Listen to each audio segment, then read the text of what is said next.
Alhamdulillah wassalatu wassalamu ala Rasulillah. Di surat Al-Kahfi Allah bercerita tentang orang yang diberi oleh Allah kelebihan harta, namun dia ujub dengan kelebihannya, dengan hartanya, sampai membuat dia kufur kepada Allah. Allah Subhanahu wa taala menyebutkan, wa dakhala jannatahu wa huwa zalimun li nafsi. Dia memasuki kebun yang dia miliki, wa huwa zalimun li nafsihi, dan dia menzalimi dirinya sendiri. Bagaimana bentuk kezaliman itu? Qala ma adzunnu an tabida hadhihi abada. Dia mengatakan, menurutku kebun ini tidak akan binasa selamanya.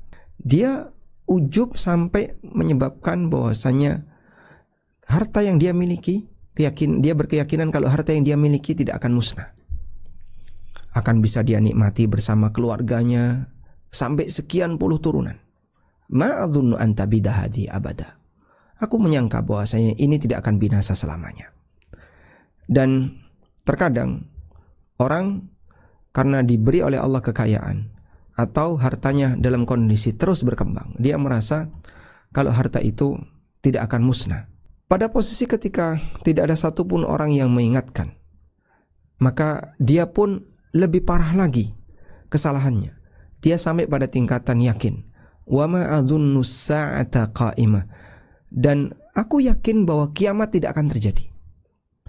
Sampai dia mengingkari sesuatu yang sudah pasti akan terjadi, yaitu kiamat. Wa ma adzunnu as-sa'ata qa'imah.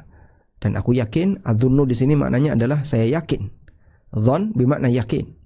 Aku yakin bahwasanya kiamat tidak akan terjadi. Wala irruditu ila rabbi la ajidanna khairam minha munqalaba. Kemudian dalam posisi ketika dia semakin sombong, maka dia berani berkata atas nama Allah tanpa dasar.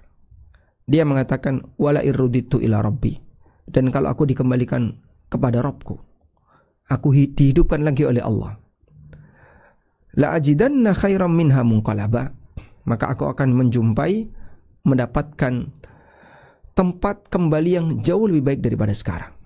Artinya dia merasa kalaupun memang terjadi kiamat dan aku dibangkitkan oleh Allah, maka Allah akan memberikan kepadaku, Allah akan ngasih kepadaku harta yang jauh lebih banyak.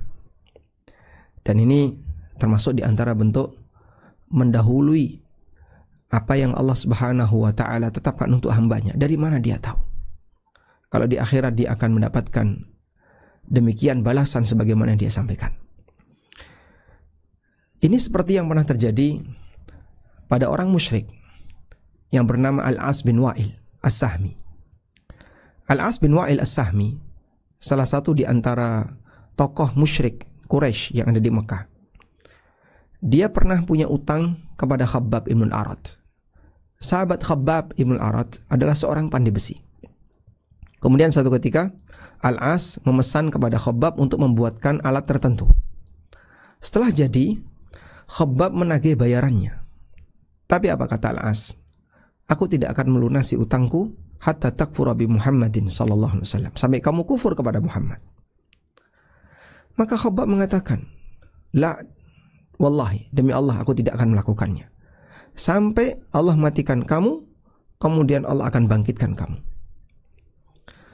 Lalu Al-As bin Wa'il yang dia ingkar dengan adanya hari kebangkitan, dia mengatakan, apakah ketika aku sudah mati aku akan dibangkitkan? Jawab Khabbab, iya, setelah kau mati kau akan dibangkitkan. Apa kata Al-As bin Wa'il?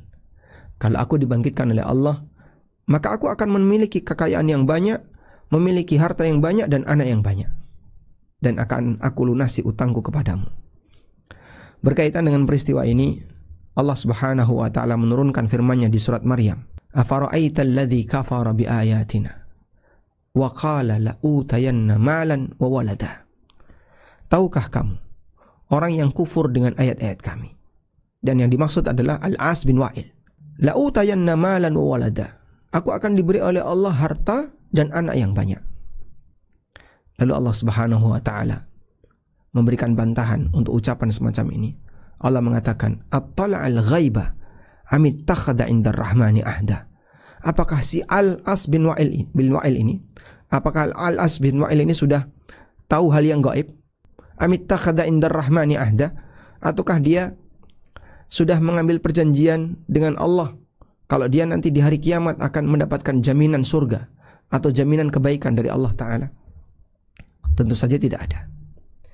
Maka terkadang kesombongan seseorang itu sampai melampaui batas. Awalnya dia punya pernyataan salah namun lebih ringan, lalu semakin parah karena tidak ada yang mengingatkan. Sehingga yang awalnya berasal dari ujub terhadap harta, lalu dia merasa nampaknya perusahaannya, kekayaannya tidak akan habis untuk dinikmati 7 turunan. Sampai pada titik dia mengingkari adanya kiamat. Dan kalaupun terjadi kiamat, dia punya pernyataan yang melampaui batas karena sudah bicara atas nama Allah tanpa adanya dalil sama sekali. Dia menganggap bahwasanya dirinya akan diselamatkan oleh Allah atau diberi kekayaan yang besar oleh Allah Subhanahu wa taala. Demikianlah bahaya dari ujub terhadap kelebihan, terkadang membuat seorang itu kufur kepada Allah. Barakallahu fikum.